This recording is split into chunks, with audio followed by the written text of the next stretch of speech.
안녕하세요. 최강입시의 김소장. 네, 안녕하십니까. 한원장입니다. 요 2028 입시 개편안에 대해서 제가 저번 주에 이제 전체적인 큰 흐름에 대해서 한번 얘기를 했잖아요. 그렇죠. 요거를 우리가 조금 더 구체적으로 한번 얘기를 해보자. 가장 크게 변하는 과목이라고 하면 이제 수학하고 과학이라고 하는 과목에서 그래서 그 부분에 대해서 한번 얘기를 할 건데 오늘은 우선은 이제 수학에 대해서 한번 이야기를 해볼까 합니다. 네.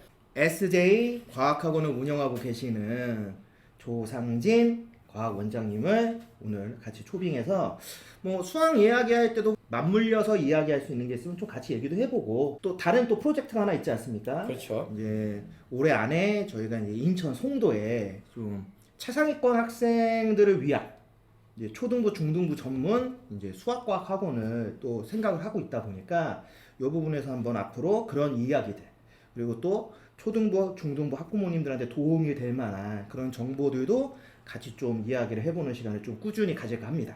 반갑습니다. 과학원장 조원장입니다. 저번에 예전에 한 번 같이 나온 적이 있는데 과학부 특집에서 저희가 한번 했었죠. 네, 되게 오랜만에 뵙는 것 같고 다들 새해 복 많이 받으세요. 네. 2028 입시 개편 어떻게 보면 이제 2022년 개정이죠. 예, 교육과정 고등 수학을 중심으로 해서 어떻게 바뀌었는지 조금 말씀을 드릴 텐데 첫 번째 가장 궁금하신 점. 그럼 언제부터 적용을 하냐? 그게 이제 학부모님들이 가장 궁금해하세요. 그게 언제냐면 2025년 고1부터 적용이 된다라는 점. 그러니까는 지금이 2024년도잖아요. 그러니까 현 중3부터 이제 이 바뀐 입시 제도가 시작이 된다라는 거 잘 기억해 주시고 그러면 수능은 언제부터냐? 이제 지금 그 중3 학생들이 고3 돼서 수능을 보는 해가 2027년도에 시행을 하는 2028 학년도 수능에 이제 처음 적용이 되고 가장 궁금해하시는 게 이거잖아요. 주요 변경이 뭐가 변했냐? 그러면 저는 크게 이렇게 한 세 가지 정도로 봤는데 첫 번째로는 단원명하고 단원 구성이 조금 변했고 일부 단원은 재도입을 했어요. 그러니까 재도입이라는 게 예전에는 있었다가 중간에 사라졌다가 다시 이제 들어오는 그 단원이 있고 일부 단원은 좀 삭제가 됐고 그리고 또 두 번째로는 이게 큰 변화죠. 수능이라는 그 시험에서는 심화 수학이라고 해가지고 기존에는 이제 미적분하고 기하를 시험을 봤잖아요. 학생들이 선택을 해서. 근데 그게 이제 다 제외가 됐다. 그런 대신에 그러면 미적분하고 기하가 아예 사라지냐? 그건 또 아니에요. 왜냐면 수시 전형에서는 분명히 내신을 보기 때문에 일부 활용이 되는데 이게 어떻게 활용이 될지는 아직은 저도 잘 모르겠어요. 왜냐면 학교에서 대학에서 일부 대학에서 또는 일부 과에서 우리는 미적분을 보겠다, 기하를 보겠다 그런 학교가 분명히 나올 수도 있을 것 같은데 소장님께서 어떠실 것 같으세요, 이거는? 일단은 교과 전형 기준에서는 배우는 전체 과정을 다 내신으로 반영을 하니까 다만 이제 조금 우려되는 게 등급이 있는 과목들만 이제 반영을 할 거냐 아니면은 이제 소위 얘기하는 성취도 그 융합탐구라고 하는 과목까지 다 집어넣을 거냐에 따라서 이건 분명히 변수는 존재합니다. 그런데 그거를 빼고 종합 전형에 한해서 얘기를 하면은 지금 한 원장님이 말씀하신 것처럼 수학과 관련되어서 배운 모든 과정은 다 들어갑니다. 그렇죠. 만약에 뭐 심화 수학을 배웠다 그러면 그건 종합 전형에서 다 반영을 할 수밖에 없죠. 그거는 과학도 마찬가지 네, 아닌가요? 그렇죠. 네. 그러니까 이게 뭐 수능 때 과학이 지금 이슈가 28학년도부터 통합과학만 보니까 그것만 공부해야 되는지 되게 궁금증이 많은데 어차피 내신 자체에는 물리원, 화학원, 생명과 지화학 다 들어가죠. 그렇죠. 그러니까 내신 교과나 종합편향 볼 때는 무조건 들어간단 말이죠. 그러니까 해놓는 게 낫죠. 무조건. 이제 과학과 관련해서는 이제 과학 네. 원장님하고 따로 다시 정말 좀 깊이 있게 네. 좀 얘기를 많이 해봐야 돼요. 과학은 너무 궁금해가지고 다시 이제 수학으로 돌아와서 그럼 세 번째는 어떤 게 또 바뀐 게 있나요? 세 번째는 이제 수능의 이제 시험 범위가 바뀌었죠. 그러니까 기존에 심화 수학이 수능에 들어가냐 안 들어가냐 말이 굉장히 많았는데 이번에 확정이 난 거는 심화 수학은 수능 범위에서 다 빠졌어요. 그러면은 기존에 이제 확률 통계만 들어간다라고 보시면 될 것 같고 조금 더 세부적으로 보시면 지금 어떻게 변경되는지를 좀 말씀을 드릴게요.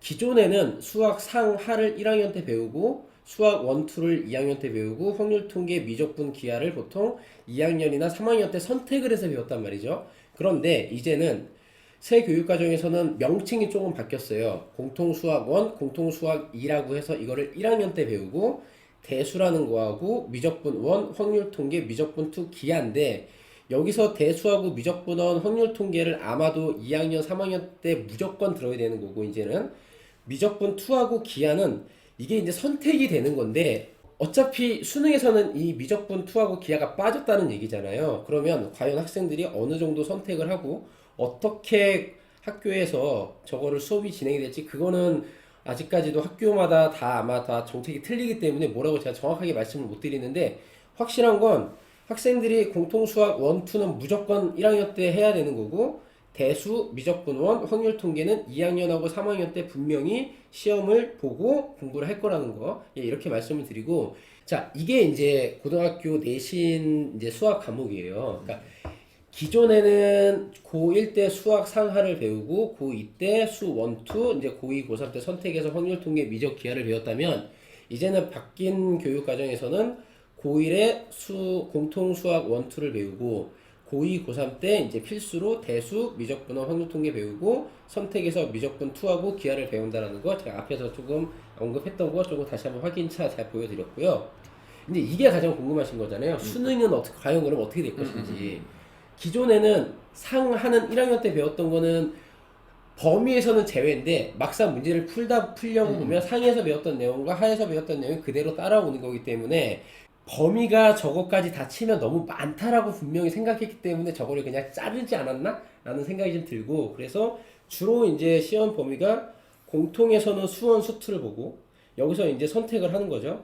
뭐냐면 확률과 통계, 미적분, 기하를 선택을 해서 총 30문제를 봤다면, 이제는 바뀌었습니다. 어떻게? 공통수학하고 공통수학은 빠졌어요, 범위에서. 근데 똑같이 저 수능 범위라고 쓰여져 있는 대수, 미적분원, 확률 통계를 풀기 위해서는 분명히 공통수학에 있는 내용을 알아야 문제를 풀 수 있기 때문에, 보이는 시험 범위는 대수, 미적분원, 확률 통계라면 수학을 가르치는 입장이고, 그 다음에 수학을 푸는 학생 입장에서는 그냥 공통수학 1, 2, 대수, 미적분원, 확률 통계까지가 다 그냥 수능 범위라고 보시면 돼요. 미적분 2하고 기하는 제외가 됐다? 예, 이렇게 보시면 될 것 같아요. 이제 여기서 제가 제일 궁금하고, 어떻게 보면 이제 학부모님들도 어떻게 물음표가 제일 많이 붙는 게 그거잖아요.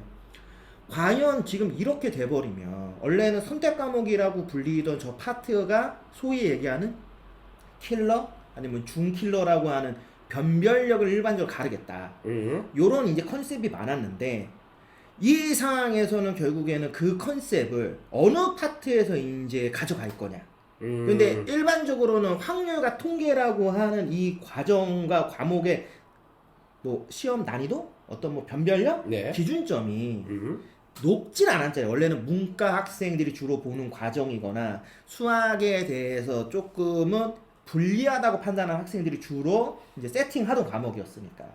근데 이게 난이도가 높아지게 되면 어떤 문제가 생기냐, 제가 궁금한 거 하나. 아니면 대수와 미적분 원이라 불리는 요 파트, 이 파트에서 만약에 킬러 문항을 낸다고 하면은 어느 파트에서 주로 나올 가능성이 클 것인가. 이거는 그냥 뭐 예측이니까.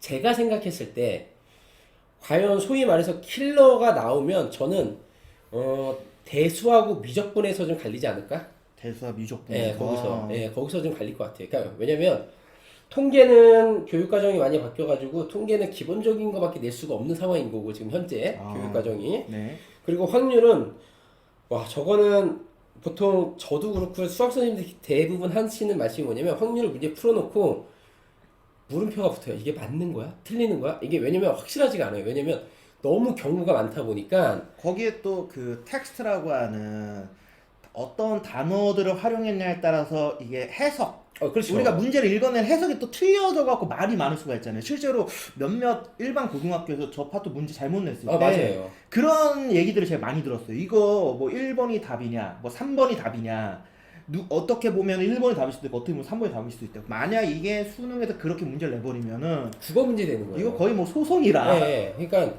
확률 같은 경우는, 그러니까 대수하고 미적분은 딱 수학적인 용어가 돼요. 수학적인 언어로 깔끔하게 낼 수 있는데, 확률은 어쩔 수 없이 한글을 써야 되거든요. 근데 진짜 말 그대로 한글을 쓴다라는 거는 그 학생들의 그 문해력이라고 하잖아요. 네. 그 문해력이라고 하는 게 갈리니까 이건 어떻게 보면 수학적 역량보다는 국어적 영역도 역량이 더 중요한.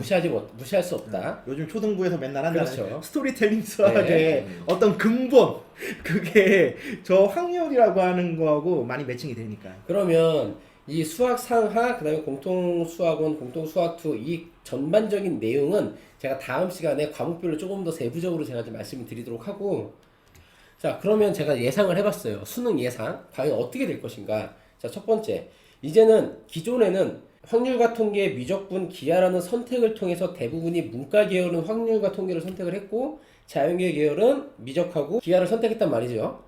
근데 이게 이제는 없어졌어요.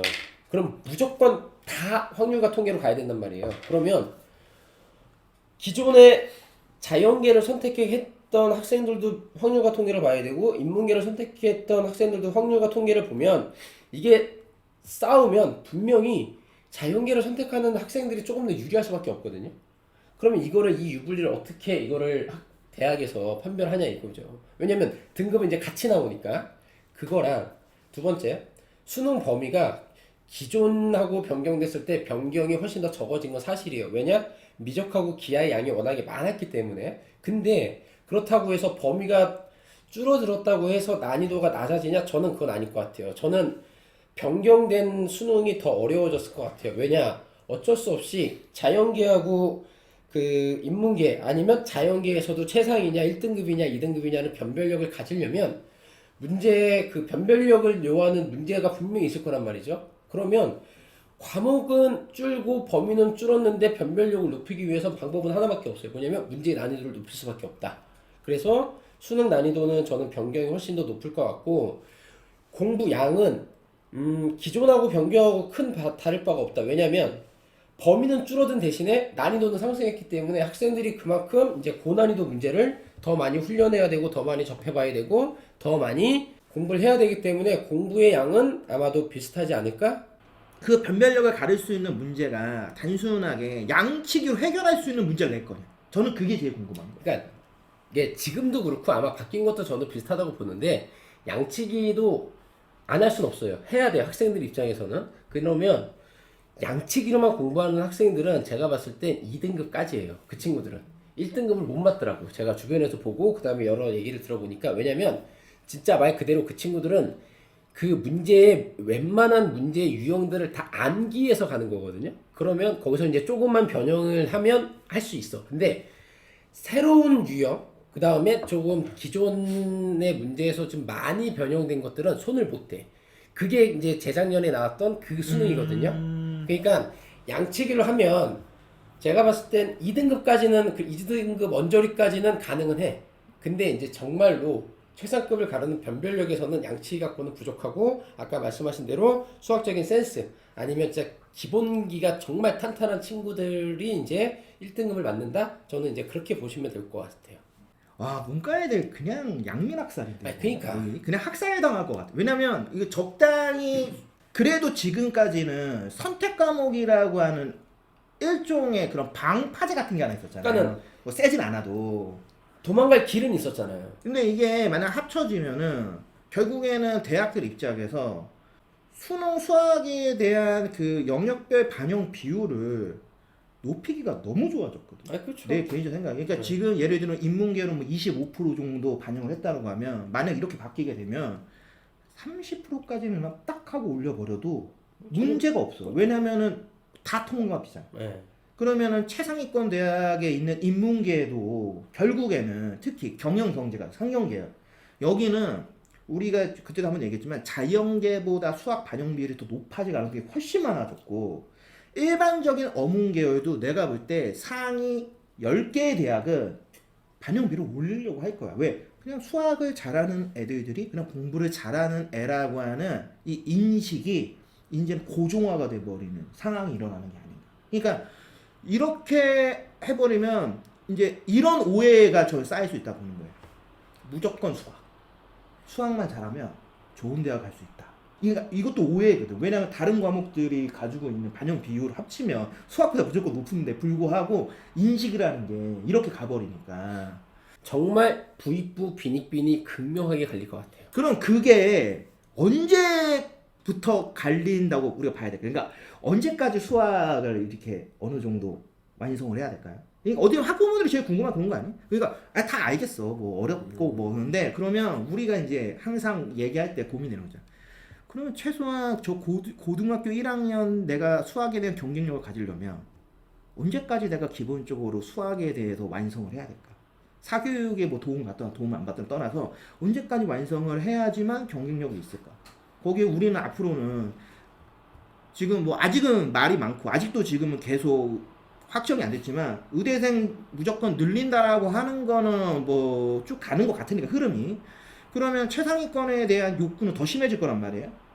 그러면 더더욱 학생들에 대해서 저학년 때부터 수학 공부라고 하는 걸 더 강화시키기 시작을 하겠죠. 그러면은 원장님들 생각에는 이제 이건 뭐 과학도 마찬가지니까 언제까지 일반적으로 뭐 수학에 대해서 흔히 얘기하는 완성 단계, 뭐 이렇게 마무리 단계, 한 바퀴를 뭐 돌린다, 뭐 이런 느낌이 언제까지 해야 될까요? 그러니까 저는 제가 보통 뭐 특목이나 자사고나 그런 거 그런 학교를 준비하는 친구들 보면 그런 친구들은 분명히 어느 정도 이제 공부에 재능도 약간 좀 있고 그다음에 부모님들도 관심도 많으시고 학생들도 관심이 있다는 말이죠. 그러면 대부분이 2년 선행까지는 해요.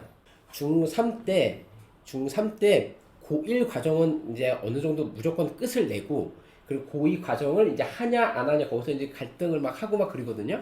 그러니까 정말로 아까 뭐 의대 증원 뭐 하셨고 막 예 말씀하셨잖아요. 정말 거기를 목표로 한다면 최소 2년 선행은 해야 돼요. 그래야 이제 정말로 수능 보는 해 어떻게 보면 수능 공부를 한 1년은 그냥 풀로 할 수 있는 이제 그 시간적인 여유가 이제 되기 때문에 저는 한 2년 선행 정도까지는 해야 되지 않을까? 초등학교 고학년부터 한 4학년이나 5학년 때부터 그때부터 이제 그때부터 스타트를 끊으면 어느 정도 2년 선행까지는 갈 수가 있어요.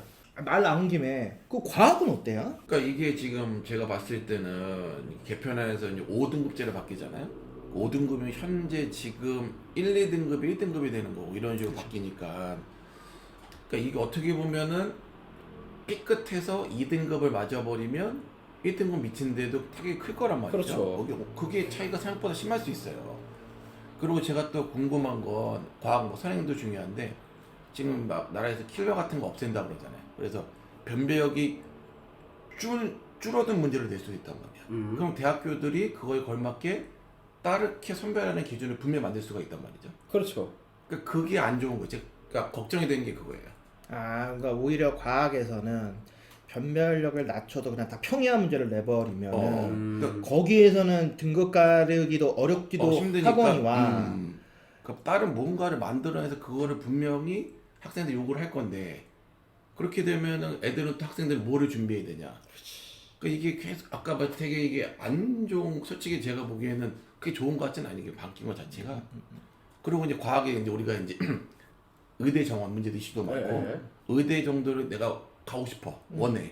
그러면 과학도 중학교 때, 그러니까 중학교 졸업할 때까지는 2과목까지는 한 번에 끝내고 가야 돼요. 그래요? 과학도 빡세네. 그럼 거의 2년 주기 비슷하네 수학하고. 그러니까 거의 갔다 보시면 되고 이게 제가 나중에 좀 자세히 말씀을 드리겠는데 수능에서 이제 통합과학으로 바뀐 다음에 통합과학의 한 70, 80%가 중학교 과정이랑 거의 중복이거든요. 그럼 제가 나중에 띄워드리는 표를 보면 중학교의 어느 과정이 통합과학이 어디다 이렇게 딱 볼 수 매칭될 수가 있단 말이에요. 그러니까 중학교 때 과학이 훨씬 더 중요해지는 거죠, 공부하는 게. 그러니까 중학교 과학만 확실히 해둬도 통합과학 한 70% 이상은 거의 먹고 들어가는 거기 때문에. 그러면 중학교 졸업한 학생들한테 지금 통합과학 수능 문제를 주면 그래도 어느 정도는 이제 풀 수는 있다는 소리네요. 충분히 있어요. 진짜로. 내신은 솔직히 수학의 입장에서는 내신은 학교별하고 지역별 거기다 또 선생님에 따라서 다 다르잖아요. 어떻게 보면 진짜로 대한민국에 있는 모든 고등학교 똑같은 시험지가 없듯이 그러면 그냥 기존이랑 비슷할 것이다. 기존이랑 비슷할 것 같고 근데 저는 수학의 내신의 시험이 문제가 아니라 이거는 입시 제도가 바뀌었잖아요. 5등급제. 5등급제로 바뀌었잖아요. 그러면 이게 더 어떻게 영향이 큰지 이거는 저보다는 진짜 우리 그 입시 전문가들한테 좀 물어보고 싶어요. 저는 이제 수학을 가르치는 입장인 거고. 이거는 저는 그냥 이렇게 말씀드릴게요. 저 5등급제 개편을 하면 수학은 뭐 생각보다 틀릴 수 있는데 학교 수학 선생님들 입장에서는 이렇게 좋을 수가 없어. 왜? 서술형도 다 때려버릴 거고. 그러니까 대신 서술형을 그때 얘기했지만 매우 문제의 그 풀이 과정이 좀 더 복잡한 이런 문제들을 아마 배점을 가장 높은 점수의 배점을 내는 소위 얘기하는 이제 내신의 킬러 문제라고 할 수 있죠. 한 두 문제 정도 때려가지고 여기서 부분 점수 다 갈라버릴 거야. 그냥 저는 그게 제일 안 좋다고 보거든요. 근데 그거밖에 없어. 그게 학교에서 무조건 말 없이 불만 없이 학생들이 EJ 없이 만드는 제일 좋은 방법이 서술형인데 정해져 있는 답틀을 그대로 따놓고 여기에 풀이 과정까지 완벽하게 맞추네 만점. 풀이 과정이 조금 틀렸어. 우아한 방법을 썼어. 뭐 예를 들면 얍삽의 방법을 썼어. 그러면 영어처럼 단어 하나 잘못하면 감점. 진짜 이게 왜 그렇게 해버리면 절대 말을 못하거든. 그러니까 이게 수학이라는 게 풀이 과정이 되게 많잖아요. 여러 가지 풀이 과정이 있단 말이죠. 그러면 진짜 그렇게 선생님처럼 말씀하면 수업 시간에 내가 풀어준 방법대로 풀어 이거밖에 안 돼요. 그렇게 갈 거라니까. 왜냐면 그렇게 하면은 공교육 이 안정화가 되거든. 왜? 아니, 수업을 애들이 미친 듯이 들어야 돼. 그러면 학교에서 진짜로 정말로 어려운 문제를 풀어줘야 되는데 일부 몇몇 학교에서는 그런 풀이가 없거든 지금. 그러면서 그냥 시험 문제는 어렵게 낸단 말이에요. 그냥 똑같이 하는 거죠. 네. 얼마나 좋아. 선생님들 입장에서는 제일 말하기 좋은 게 이거잖아. 학원에서 배웠잖아. 야, 니네 학원은 그런 것도 안 가르쳐줘? 야, 학원을 바꿔야 되겠네. 허접하잖아. 이렇게 논리가 될 수밖에. 왜냐면 9등급 때도 그런 논리가 있었잖아요. 그렇죠. 근데 5등급이야. 그러면 얘기했지만 과학 원장님이 얘기했지만 이거 1등급과 아이들이라니까. 인서울 안에 있는 대학을 내가 무조건 갈 거야. 막말로 우리가 이렇게 계산합시다. 한성대, 서경대 써야 돼. 근데 한성대, 서경대 이렇게 되면 수학은 거의 1등급 나와야 된다. 그러니까요. 수학이 1등급이 안 나오면 한성대, 서경대를 못 써. 인서울 아예 손을 못 댄다라는 거잖아요. 가천대 못 쓸 수 있다니까? 그러니까 이게 무조건 1등급을 나와야 되는 10%야. 그러면 학교 입장에서는 저 10%를 엄격하게 자르려고 할 거란 말이야. 그렇죠. 대략적으로 자를 수가 없어요. 왜냐면 등급제가 너무 폭이 넓어졌으니까 애매하게 한두 명 잘못 껴주면은 이거 말 바로 나오거든. 예를 들면 200명이야. 무조건 차라리 19명을 자르는 게 나아. 1등급 우리 19명까지만 줄게. 공동점수는 우리 안 줘가 나. 왜냐면 22등까지 줄게 하는 순간 말이 나오거든. 23등 어떡하냐고. 그러니까 이번에 22등인데 다음 시험에 25등까지가 다 공통점수면 어떻게 할 거란 말이 분명히 나오니까 10%를 무조건 잘라내려 할 거야. 나머지는 조금 조율을 해도. 그러면 아까 제일 좋은 게 부분 점수야. 무조건 그러니까. 1점, 0.5점 점수 차로 다 쪼개가지고 풀이 과정 1, 2, 3, 4, 5 이거 솔직히 만들려고 하면 학교에서 답안지 만들 제일 편한 게 그거잖아. 그렇죠. 1번 유형, 2번 유형, 3번 유형, 4번 유형에서 1번 유형은 만점 줄게요. 2번 유형으로 하면 뭐 9.5점 줄게요. 3번 유형으로 풀면은 9점 줄게요. 아무도 말 못해. 진짜 이거 아무도 말 못하고 오히려 이거 학원에 있는 수학 선생님들 쌍욕 먹기 진짜 좋거든. 왜 그런 유형으로 안 가르쳤냐. 진짜. 특히 내가 볼 때 뭐 대치동, 인천 송도 여기 학원 폭파당 한다니까.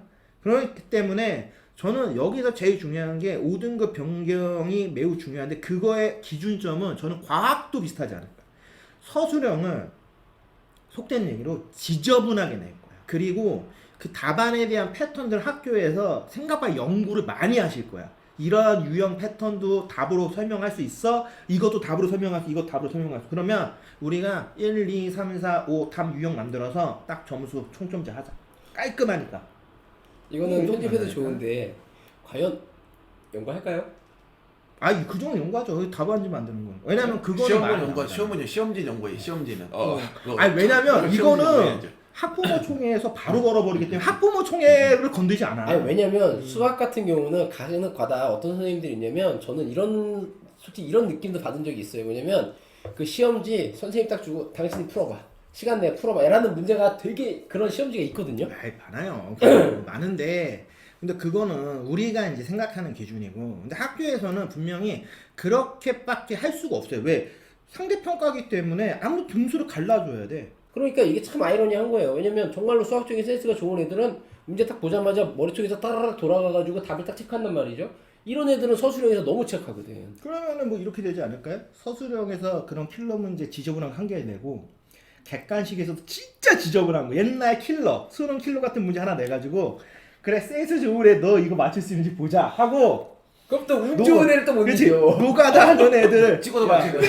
결국에는 운짱이 왕이다. 그러니까. 운짱이 1등의 왕이다라는 걸 다시 한번 증명. 그러니까 최고는 뭐냐면 자 이렇게 우리가 이제 농담 삼아 조합을 해보면 양치기를 공부하는데 얘가 타고난 운이 좋아. 아 걔가 짱. 타고나게 운이 좋은 애 이길 수가 없대. 그러니까 이길 수가 없어. 운빨. 근데 되게 그렇게 운이 좋은 애들을 보면 졸라 열심히 하는 애들. 그쵸. 그러니까 진짜 성실하게 열심히 맞아. 하는 애들이 운도 꾸준히 따라오더라고요. 시험도 보면 네. 운이 따라오지. 안 하는데 운으로 맞추는 애들은 아니, 단발성으로 중간고사 때 한번 점수가 좋을 수는 있겠죠. 그렇죠. 근데 우리나라는 뭐 좋게 얘기하면은 중간기말에 2번 합산이잖아요. 그렇죠. 그러니까 한 번의 시험을 잘 봤다고 해도 그 점수로 먹고 가는 건 아니기 때문에 10번의 시험을 봐야 되니까. 꾸준히 가는 거니까. 네. 근데 요런 것들이 아마 좀 계속 등장하지 않겠느냐. 그러니까 학교 선생님의 입장에서도 솔직히 조금 짜증 나겠지. 기존보다는 아무튼 문제를 낼 때 조금 더 고민을 많이 해야 되고 답에 대해서 아무튼 여러 가지 이제 변수 상황을 고려해서 최대한 문제가 없이 말이 없이 무난하게 끝날 수 있게 만들려면 솔직히 이거는 뭐 좋게 얘기하면 아 선생님도 좀 더 노력할 수밖에 없는 구조. 그렇죠. 그럼 선생님들이 진짜 심각하게 모의고사를 연구를 많이 해야 되는 상황인 거죠. 아마도 좋게 얘기하면. 그렇게 되면 아마 학생들 이의 신청도 되게 많을 거예요. 네. 그렇게 네. 되게 좀 많이 이의 좀 많이 할 거예요. 그렇죠. 왜 그래서 저는 이 다음에 안 돼요? 그렇죠. 이게 저는 안 돼요? 그러니까 아니겠죠. 그래서 답에 대해서도 나는 답의 유형들이 계속 나올 거라 보는 거야. 특히 서술형은 1유형의 해설, 2유형의 해설, 3유형의 해설 그냥 여기에 맞춰서 니네 그냥 점수 줄 거야 하고 답지가 이렇게 길게 나오겠지. 그래서 너의 거기에 맞춰. 너 몇 점짜리인지 알겠지? 오케이. 너 8점짜리다 해. 그러니까 너 불만 갖지 마라. 해버리는 게 솔직히 학교 입장에서도 가장 문제가 없거든. 5등급제는 결국엔 전 조삼모사라 보는 거예요. 맞아요. 그냥 보면 1등급에 인원이 많아졌으니까 누구나 다 1등급을 할 수 있지 않아요라는 희망을 줄 수는 있지만 거기 들어가는 애들만이 이제는 무조건 인수밖에 못 가. 거꾸로 얘기하면. 그러니까 여기를 못 들어가면은 2등급에 진짜 전 궁금한 게 그런 거예요. 나중에 2028 입시가 딱 끝났을 때 과연 인솔안에 있는 대학에 평균 2등급이 얼마나 합격을 할까? 특히 교과를 기준했을 때. 아마 종합전형 같은 경우에도 일반고에서 2등급대에서 중위권 이상 대학 들어가기 진짜 어려울 겁니다. 왜냐면 지금 2등급이면 기본적으로 현재 내신 3등급대예요. 그렇죠. 현재 내신 3등급 극초에 일반고인데 중위권 이상, 저희가 흔히 얘기해요. 국승세단 이상을 종합전형에 들어가는 케이스는 아마 1~2% 정도밖에 안 될 거예요. 진짜 확률 게임 했을 때 정말 활동 어마어마하게 해야 되고 말도 안 되게 해야 되니까 그런 애들 아니면 없거든요. 근데 그냥 지금은 10%로 잘라버릴 수 있잖아. 그러면 대학 입장에서 훨씬 더 편하지. 학생들을 가를 때. 그러니까 예전에는 1등급이 4%고 2등급이 7%에서 11%니까 1등급과 2등급 간격이 애매모호해. 아, 얘 잘하는 것 같은데 얘네 학교에서 2등급이네? 그치, 이런 그치, 애들이 그치, 있었어. 그치. 근데 이제는 니네 학교가 아무리 잘해도 너 10%도 못 들어가? 그 논리가 되는 거야. 너, 야, 니네 학교에서 10%도 못 들어가는데 왜 쓰냐, 우리 학교? 그러니까 그전에는 틀린 거야. 야, 이거 아깝다. 2등급인데 1등급 같은 2등급이란 얘기를 했는데 이제는 그냥 2등급이야. 1등급 같은 2등급은 존재하죠. 없죠. 1등급 그냥 1등급이 아니면 2등급 그렇죠. 그런 식으로. 딱 진짜 2등급 맨 꼭대기에 있는 애들은 진짜 피눈을 흘리는 거야. 억울하죠. 그렇게 아, 해요. 그게 제일 억울해 진짜. 그러니까 이 상황이 일어나는데 그거를 결국 가르는 게 내신이다? 그러면 둘 중 하나인 거예요. 지금 얘기한 건 GPA 고사잖아요. 근데 그렇죠. 만약에 학교에서 GPA 고사를 그렇게 하면 문제가 많을 것 같아. 그러면 수행으로 제일 최악이 그거. 그러니까 제일 최악이 수행으로 가르는 거라니까. 수행으로 그냥 0.1점씩 갈라가지고 그러니까요. 나눠버리기 시작한다? 근데 여기서 제일 중요한 건 뭐냐면 0.1점 나누는 게 아니라 수행의 난이도가 엄청 높아져. 그렇지. 그러니까 애들은 기존에는 뭐 지금은 우리가 서칭, 뭐 인터넷, 뭐 여러 가지 했잖아. 이렇게 나올 수 있어요. 인터넷 서칭 안 됩니다. 챗 GPT 쓰시면 안 됩니다. 무조건 논문 인용하세요. 소논문 인용해 주세요. 그거 참고 문헌 다 적어주세요라는 얘기가 나오는 순간 이거 지옥인 거거든. 왜냐면 지금 애들도 그 정도는 못해. 이거를 만약에 딱 던지는 순간 이거를 할 수 있는 애들은 한 학교에서 나는 상위 5% 안에 들어가는 애들이 그나마 꺼이꺼이 해내려고 할 거야. 아니면 엄마 부모 찬스. 찬스를 엄마 찬스. 잘 활용할 엄마 수 찬스 있는 있잖아. 친구들. 엄마 찬스. 엄마 찾을 수밖에 없어. 근데 어머님들도 그 정도까지 할 수가 없단 말이야. 아니 그러니까 이게 그러니까는 현실적으로. 그러니까는 그렇게 할 수 있는 어머님들이 부모 이제 그게, 하면은, 그게 이제 어떻게 보면은 그래서 이제 능력이야. 그런 얘기가 있잖아요. 그래서 지금 대치동에 이미 그런 학원이- 학원들이 등장하려고 하고 있고 이미 지금 수행 평가를 해주는 학원들이 있어요. 그런 학원들이 지금 등장을 하고 있는데 솔직히 예전에도 제가 한번 말씀드렸잖아요. 진짜 그런 학원들 사자 학원이나 마찬가지다. 그건 아닌 거다. 왜냐면 그렇게 하면은 점수가 나올 수 있지만 이 학생이 배우는 게 하나도 없다니까. 아니 그렇죠. 대학교 일단 갔을 때 대학을- 망가져. 그렇기 때문에 좋은 건 아닌데 결국에는 그런 방식을 고등학교 입장에서는 선택을 할 수밖에 없어. 내신을 그렇죠. 변별로 갈라야 되니까. 그러니까 이게 뭐 좋은지 나쁜지는 잘 모르겠어요. 근데 아무튼 학생들의 부담은 훨씬 커질 거다. 그거는 명확하다. 왜냐면 부담이 줄어들 수가 없는 구조예요. 응.